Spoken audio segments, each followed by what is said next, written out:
નમસ્કાર મિત્રો, અમારા વિડીયોમાં આપ સૌનું હાર્દિક સ્વાગત છે। મિત્રો, આજે આપણે વાત કરવાના છીએ ભાવનગર જિલ્લાના એક નાનકડા ગામમાં રહેતા એક સામાન્ય શિક્ષક આખી જિંદગી બીજાના બાળકોનું ભવિષ્ય બનાવતા રહ્યા, પરંતુ એક દિવસ અચાનક એવું બન્યું કે તેમના પોતાના જીવનને બચાવવું મુશ્કેલ બની ગયું। ડૉક્ટરે કહ્યું, જો થોડા જ કલાકોમાં લાખો રૂપિયાની વ્યવસ્થા નહીં થાય તો તેમને બચાવવું અશક્ય છે। આ સમાચાર સાંભળીને આખું ગામ રડી પડ્યું, પરંતુ પછી જે બન્યું તે જોઈને હોસ્પિટલના ડૉક્ટરો પણ ભાવુક થઈ ગયા। એક નાની બાળકી પોતાની ગુલ્ક લઈને પહોંચી। એક વૃદ્ધ મજૂર પોતાની આખી બચત લઈને આવ્યો, અને વર્ષો પહેલા ભણેલા વિદ્યાર્થીઓએ એવું કર્યું કે આખું ગુજરાત તેમની માણસાઈને સલામ કરવા લાગ્યું। ખરેખર એ શિક્ષક સાથે એવું શું બન્યું? ગુજરાતના ભાવનગર જિલ્લાના એક નાનકડા ગામમાં મનહરભાઈ નામના એક સામાન્ય સંસ્કારી શિક્ષક રહેતા હતા। ગામ નાનું હતું, પરંતુ લોકોના દિલ ખૂબ મોટા હતા। ગામની વચ્ચે આવેલી જૂની સરકારી શાળામાં છેલ્લા 3 વર્ષથી મનહરભાઈ બાળકોને ભણાવતા હતા। તેમના માટે શિક્ષક બનવું માત્ર નોકરી નહોતી, પરંતુ જીવનનું ધ્યેય હતું। તેઓ હંમેશા કહેતા, મારા વર્ગમાંથી કોઈ બાળક માત્ર પાસ થઈને બહાર ન જાય, દરેક બાળક સારો માણસ બનીને બહાર નીકળે।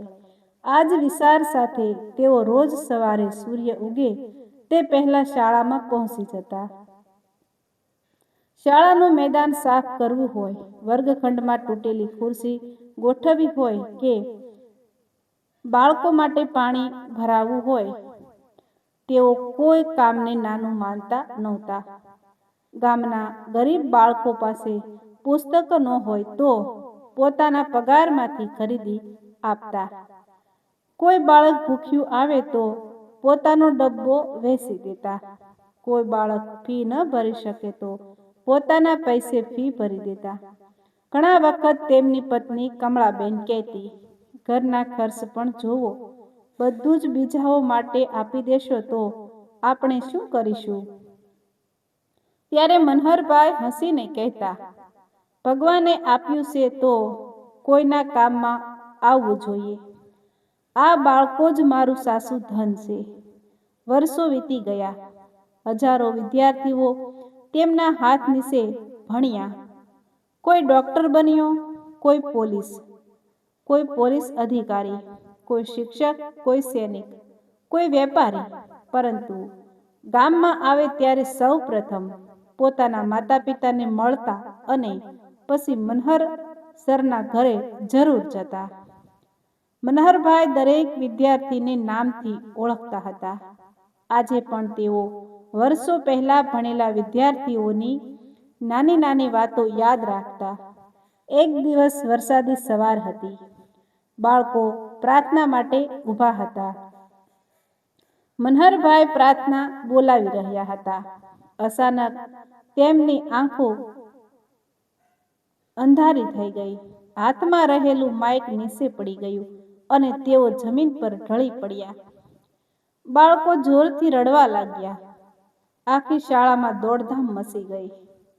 ગામના લોકો તરત જ તેમને હોસ્પિટલ લઈ ગયા। ડૉક્ટરે તપાસ કરીને ગંભીર અવાજમાં કહ્યું, હૃદયની 3 નસો બ્લોક થઈ ગઈ છે। તરત જ મોટા શહેરમાં લઈ જઈને ઓપરેશન કરવું પડશે। મોડું થશે તો જીવનનું જોખમ છે। આ શબ્દો સાંભળીને કમળાબેનના પગ નીચેથી જમીન સરકી ગઈ। ખર્ચ હતો લાખો રૂપિયાનો, નિવૃત્તિ નજીક હતી, બચત બહુ ઓછી હતી। મનહરભાઈએ પત્નીનો હાથ પકડીને કહ્યું, રડશો નહીં, ભગવાનને જેટલું જીવન લખ્યું હશે એટલું જ જીવવાનું છે। જો હું ન રહું તો પણ દુઃખ ન કરશો। મને સંતોષ છે કે મેં કોઈનું ખરાબ કર્યું નથી। આ વાત સાંભળીને હોસ્પિટલમાં ઊભેલા દરેક માણસની આંખ ભીની થઈ ગઈ। ગામમાં ખબર પહોંચતા જ લોકોના દિલ ધ્રુજી ઉઠ્યા. શાળાની બહાર ગામની બેઠક બોલાવવામાં આવી. સરપંચે કહ્યું, આ માણસે આખી જિંદગી આપણા બાળકોનું ભવિષ્ય બનાવ્યું છે. હવે તેમને બચાવવાની જવાબદારી આપણી છે. ગામના એક યુવાને સોશિયલ મીડિયા પર માત્ર એક ફોટો મૂક્યો અને લખ્યું, આ મારા શિક્ષક છે. આજે તેમને અમારી જરૂર છે. થોડા જ કલાકોમાં આ પોસ્ટ હજારો લોકો સુધી પહોંચી ગઈ. વર્ષો પહેલા ભણેલા વિદ્યાર્થીઓએ દેશ વિદેશમાંથી ફોન કરવા લાગ્યા. કોઈ અમેરિકામાં હતો, કોઈ કેનેડામાં, કોઈ દુબઈમાં, કોઈ અમદાવાદમાં, કોઈ સુરતમાં. દરેકની આંખમાં એક જ યાદ હતી, મનહર સર. એક વિદ્યાર્થી જે આજે હાર્ટ સર્જન હતો, તેણે તરત જ હોસ્પિટલનો સંપર્ક કર્યો અને કહ્યું, ઓપરેશનનો બધો મેડિકલ ખર્ચ હું સંભાળી લઉં.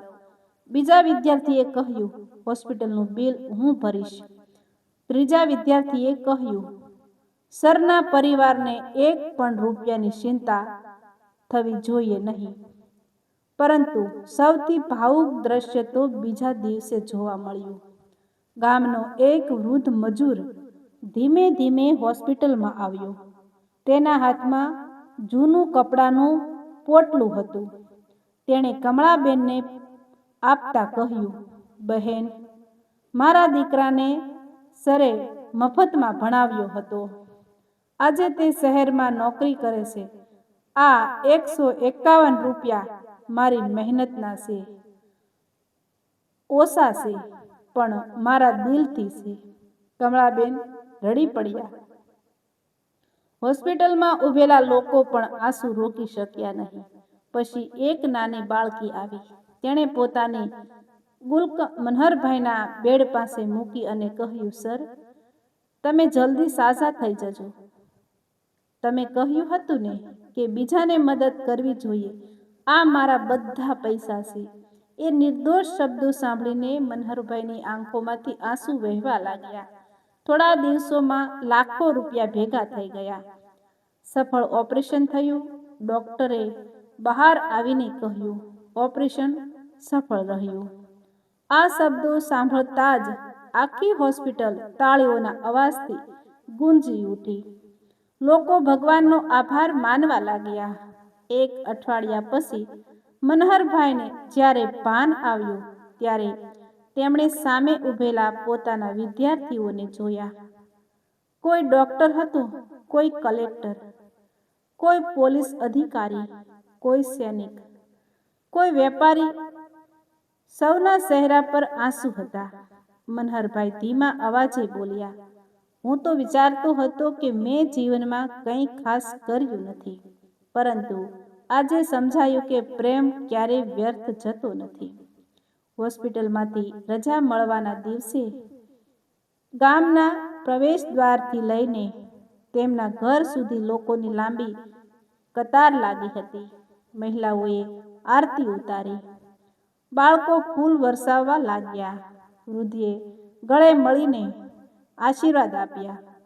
આખું ગામ જાણે પોતાના પિતાનું સ્વાગત કરી રહ્યું હોય એવું લાગતું હતું. થોડા મહિના પછી શિક્ષક દિવસ આવ્યો. સમગ્ર ગામે મળીને ભવ્ય કાર્યક્રમ રાખ્યો. સ્ટેજ પર મનહરભાઈને બોલાવવામાં આવ્યા.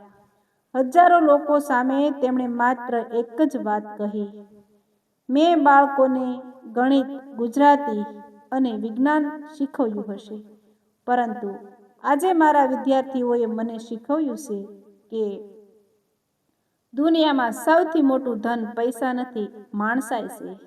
જો જીવનમાં ક્યારેય તક મળે તો કોઈ ગરીબ બાળકને ભણાવજો, કોઈ ભૂખ્યા માણસને જમાડજો, કોઈ રડતા માણસને હસાડજો, કારણ કે માણસના સારા કર્મો જ એક દિવસ તેની પાસે પાછા ફરતા હોય છે.